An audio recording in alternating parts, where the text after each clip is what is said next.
Hi guys, in this video I'll show you about how we can manipulate elements with JavaScript to create events, to manipulate results with events. Okay, it's important.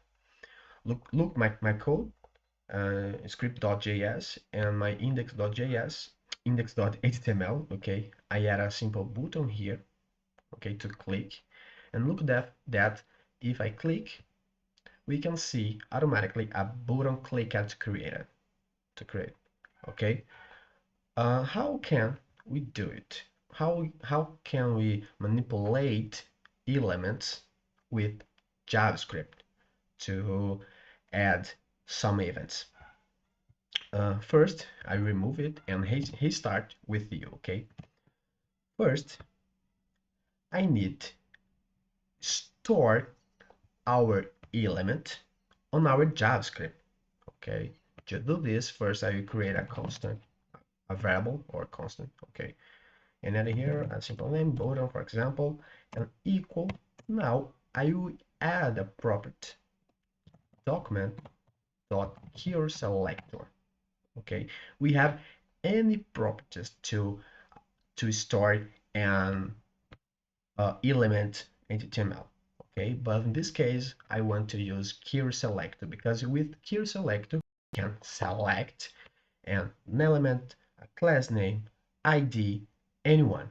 Okay, so to this for this example, I will add our button here.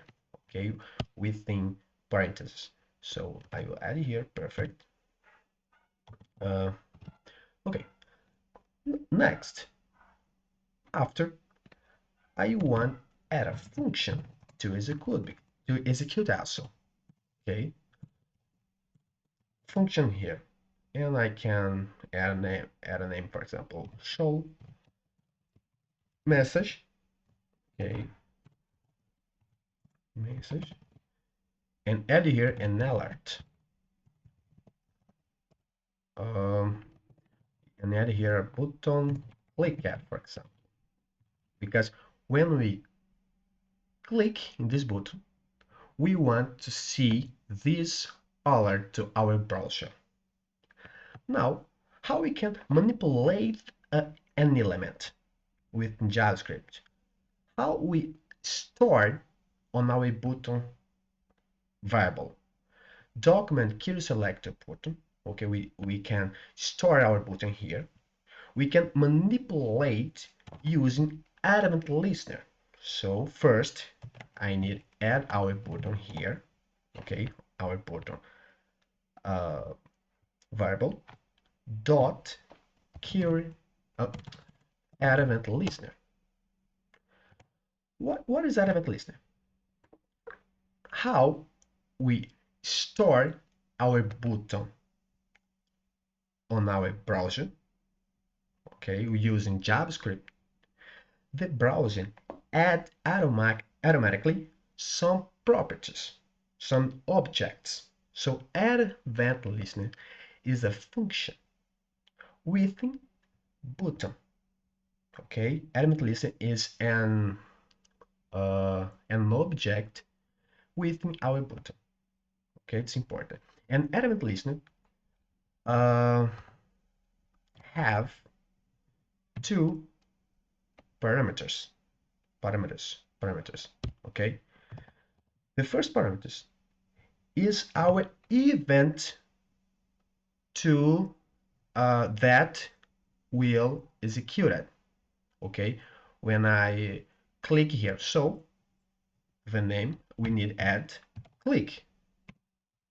So click is an event. We have a lot of events to manipulate an element with JavaScript. So in this case, we want to click here.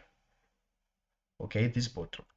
So first we need add how first parameter our click event.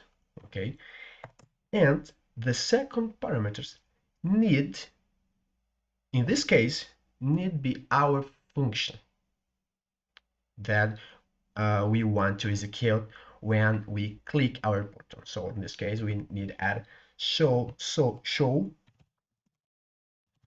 message. Okay, do you remember that some years ago that I talked about call functions to execute functions on our browser on or console of browser. So we we know that to execute a function we need call him, and you know that we need add parentheses and save that. Look at that. We have a problem. Oh, I'm sorry. I save automatically because I'm using this extension, okay? Live server. Okay, so when I click Ctrl S, I can add automatically on our browser some executions, okay? Look that when I save that, automatically we can see the alert because it's wrong because button click this alert we need to see him when we click the button. It's an error because using parentheses, we are call this function automatically without the even click. So to resolve it, we need remove parentheses and save that.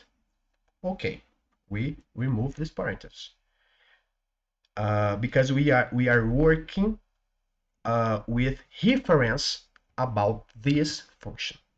So save that, click here, perfect. Now we can see the button click alert when we click the the element. Okay, that's it, folks. If you like the content, leave a like and subscribe to the channel. Okay, see you next time.